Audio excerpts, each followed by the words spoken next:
we're going to talk about policy.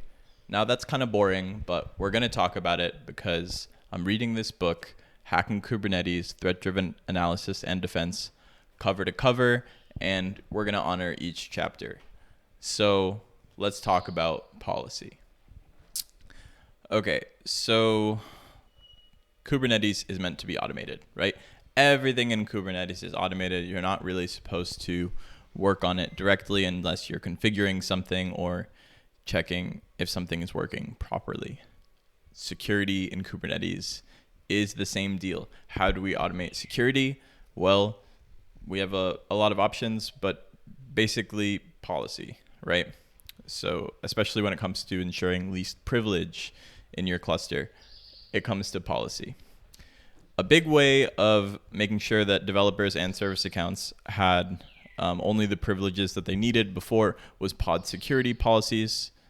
I think I'm confusing that. A big way to enact security with policy was pod security policies before. Those have been deprecated. And so one alternative that people are seeking is something called generic policy engines. You may have heard of Open Policy Agent or Kyverno. Those are two popular options. I'm not going to get too much into that, but just know that if you want to define policy as code and replace the pod security policies that you may or may not have put in your cluster, then Open Policy Agent and Kyverno is a thing you might want to check out. But I prefer to talk about authentication in Kubernetes. So we're going to talk about that. What happens when the kubelet makes an API call? So the kubelet, just as a refresher for people newer to the topic, the kubelet is like the brain of the worker node, and that's where your stuff runs, right?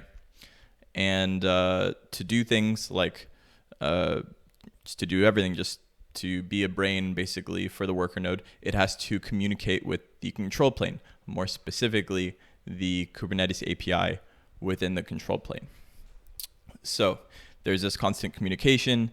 Cubelet makes an API call. API call is responded from the API with either like success or not success, or here's the thing you asked for. And we're going to talk about how those API calls are authenticated. Why are they authenticated? Because, there has to be some control, because kubelets get hacked by attackers like us in legal settings. So the kubelet gets hacked, and let's say the scenario is, I don't know. So a worker node gets hacked, right? The kubelet is inside of the worker node, so the kubelet, by association, is probably going to be compromised. An attacker tries to use the service account in the pod to make an authenticated API call. That brings us to step one of how the Kubernetes API authenticates. It's a 3-step process. So first, authentication. It's literally called authentication. The first step. It says, hey, are these valid credentials? No? Okay, denied. But in the case of a hacked kubelet, there would be valid credentials stored in that pod. So we've gotten past that step, right? Step 2 is authorization. And this is where role-based access control comes in. So we know that it's a valid service account credential, service account token. But is it allowed to do the thing that it's trying to do? So one thing that an attacker would want to do is maybe create another pod, a privileged pod, ideally, right? So it's trying to create a privileged pod. But under like good security policy, let's say that's not allowed. So we don't get past the authorization step.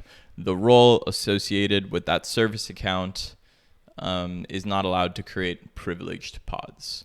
So this is where the attacker, even though they've taken over a worker node, is stopped from privilege escalation by making a privileged pod. Yes, there's other ways to do privilege escalation, but the attack has been foiled in this specific case. Now, there is a third step, although in this attack scenario, we don't get there, and it's called admission control. So this is the final thing that the Kubernetes API will do to either approve or deny an API call coming from the kubelet.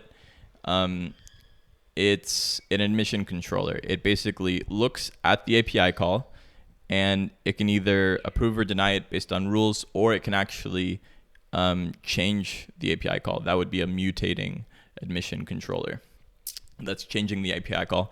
And one practical example of this is if you want to enforce default values within your cluster. So I can't really think of anything right now, but it's an easy way to say, like, okay, maybe we didn't put this default value in, like when we configured the pod YAML or the application, but the admission controller is going to enforce these defaults.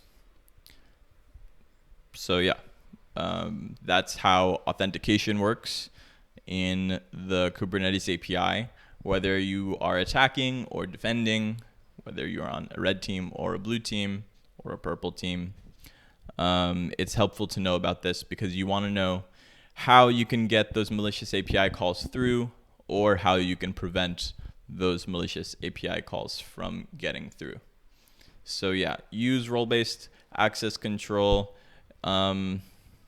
Use a generic policy engine rather than defining it yourself manually, and stop API requests for privileged pods. Yeah, this has been Chapter 8, Policy of this book, Hacking Kubernetes, Threat-Driven Analysis and Defense. Stay sharp. Have a good summer.